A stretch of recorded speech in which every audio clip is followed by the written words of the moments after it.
से तो पुत्र जो है मूर्ख होगा, लेकिन जब वो बड़ा होगा तब वो सुकवि होगा, दिव्य होगा, बड़ा ज्ञानी होगा। यज्ञ पूरा हुआ और तब इनके घर में देवदत्त नाम के इन ब्राह्मण के घर में एक पुत्र उत्पन्न हुआ। और पुत्र जब उत्पन्न हुआ उसका नामकरण कर लिया गया। और क्या नाम रखा उसका? उतत। लेकिन वो बचपन से ही मूर्ख था। जिनको एक बार में समझ नहीं आता बोलो बोलो जल्दी बोलो, अपने लिए बोलो कुछ। जिनको एक बार समझा दिया तो समझदार कौन है? जो लोग एक बार में कहना मान लेते हैं वो समझदार। एक बार में और शांत हो जाते हैं बिल्कुल। मातृता को समाप्त करने के लिए क्या करना पड़ेगा? ये कथा सुनो, उसको ठीक से सुनो इस कथा को। ये मूर्ख बच्चों के लिए कथा है ये। जो बच्चे मूर्ख होते हैं उनके लिए ये कथा। अब आए अकल सही बात। तो किसके लिए ये कथा? कुछ प्रयास करता था पढ़ने की, लेकिन उसको पढ़ने नहीं आता था।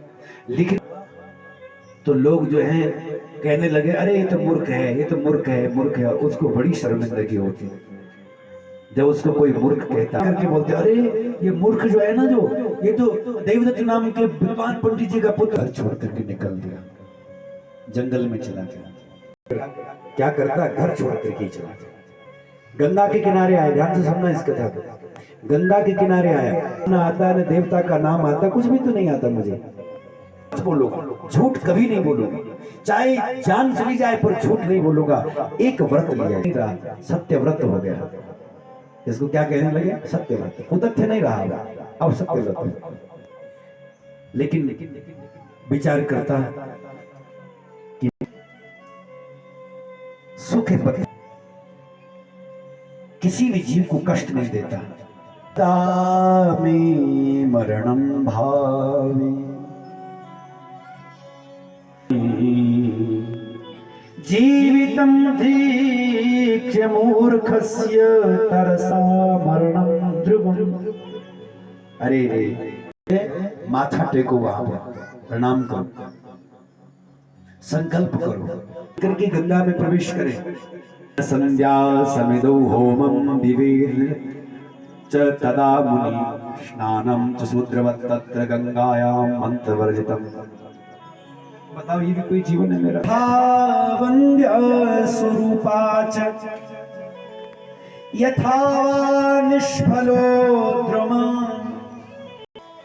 मेरा जीवन तो ऐसे ही है जैसे कोई बहुत बड़ा वृक्ष हो लेकिन उसमें फल नहीं लगता। तो क्या करना उस गाय का? कोई बहुत सुंदर स्त्री है लेकिन संतान नहीं है, तो बोले क्या करना उस सुंदरता? मुझे ये ऐसी मूर्खता क्यों मिली होगी? अवश्य पूर्व जन्म में मेरे पास विद्या होगी, पति पत्नी जो भी कुछ संसार में, धन संपत्ति, कुछ भी वैभव, जो कुछ विद्या बुद्धि जो कुछ भी है हमारे पास पहले बहुत रही होगी, लेकिन आज पहले उसका सदुपयोग नहीं किया होगा, इसलिए आज उसने तरह से न दत्तं पुस्तकं कृत्वा तथा निष्फलकृत न शठोस्मि द्विजाधमः। पूर्व के कर्म के अर्थ को किया नहीं होगा मैंने पूर्व जन्म में। मैंने किसी श्रेष्ठ की सेवा, महापुरुषों की सेवा नहीं की होगी पूर्व जन्म। न द्विजा पूजिता द्रव्ये, न मैंने किसी ब्राह्मण देवता की पूजा करी होगी द्रव्य से, संपत्ति से। तेन जातोस्मि दुष्टधी, हत्या भी तो नहीं कर सकता क्योंकि पूर्व जन्म का किया हुआ पाप आज परिवार बर्बाद हो जाएगा। और अगर अपने लिए गलत निर्णय लिया तो फिर आत्महत्या करके अपना जीवन नष्ट कर दोगे, तो फिर मनुष्य जीवन नहीं मिलेगा। ये बार बार मनुष्य जीवन नहीं मिलेगा। तो मरे हुए के समान रो रहे। कौन है मरे हुए के समान? सुन लो, संसार में कुछ लोग ऐसे हैं, काम बस कृपिन अति दरिद्र सी बस संतत क्रोध बस संतत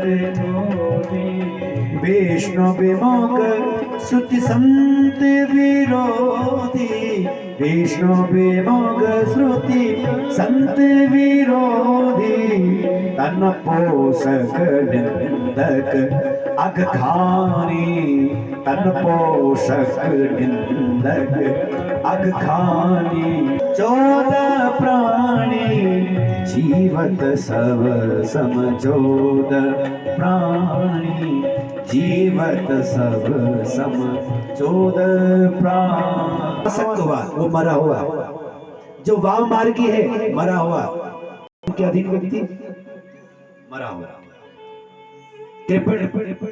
जो कंजूस तो ठीक लेकिन अति कंजूस इतने कंजूस होते कोई कि पूछो मत